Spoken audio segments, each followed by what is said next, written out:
Hello friends, எல்லாருக்கும் வணக்கம். இப்போ மாங்காய் ஊறுகாய் ஒரு 10 நாளைக்கு தேவையானது. ஏன்னா உப்பில் ஊறின ஊறுகாய்லாம் சாப்பிட்டா கிட்னிக்கு ஆகாதுன்னு சொல்லிட்டு இருக்காங்க. அதனால் காரணத்தினால இப்போ உங்களுக்கு அர்ஜெண்ட்டாக இந்த மாங்காய் சீசன். இப்போ நீங்கள் தயிர் சாதம் எல்லாத்துக்குமே தொட்டுக்கலாம், குழம்பு வைக்காட்டினா கூட. அதனால் உங்களுக்கு ஈஸியான மாங்காய் ஊறுகாய் செய்கிறது எப்படின்னு காட்டுறேன்.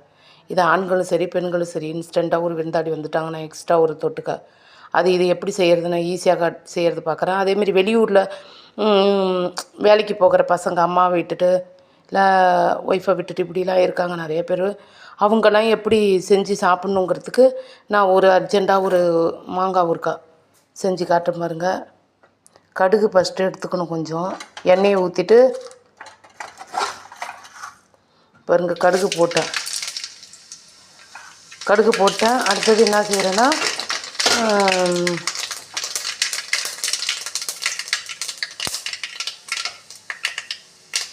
கடுகு போட்டுட்டேன். நம்ம மாங்காவை வந்து திருவி வச்சுருக்கேன் அந்த சீவிரத்தில்.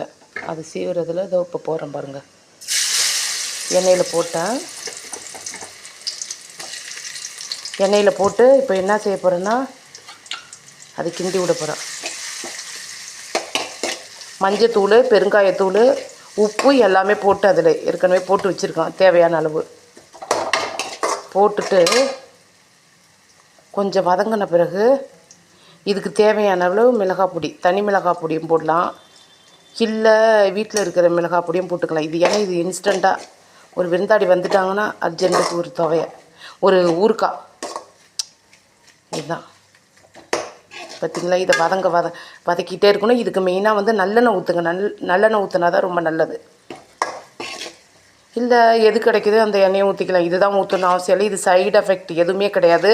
கடையில் வாங்கினாக்கா அதில் நிறையா கெமிக்கல்லாம் ஊற்றுறாங்க. நீங்கள் ஈஸியாக செஞ்சு எல்லோரும் சாப்பிட்றது ஒரே இது பாருங்க. சீக்கிரமாக செஞ்சுட்டேன். இதை ரொம்ப நேரம் கொஞ்சம் நேரம் வேக விடணும். இந்த மாங்காய்லாம் வேகணும். எண்ணெய் கொஞ்சம் கொஞ்சமாக சேர்க்கணும். தேவையான அளவு எண்ணெய், எந்த எண்ணெயாக இருந்தாலும் நிறையா ஊற்றாதீங்க, கொஞ்சமாக ஊற்றுங்க. இதுதான் ஊறுகாய் ரெடி ஆகிடுச்சு பாருங்கள். இது செஞ்சு சாப்பிடுங்க. நான் உங்கள் கிருஷ்ணா பாய் கீர்த்தி.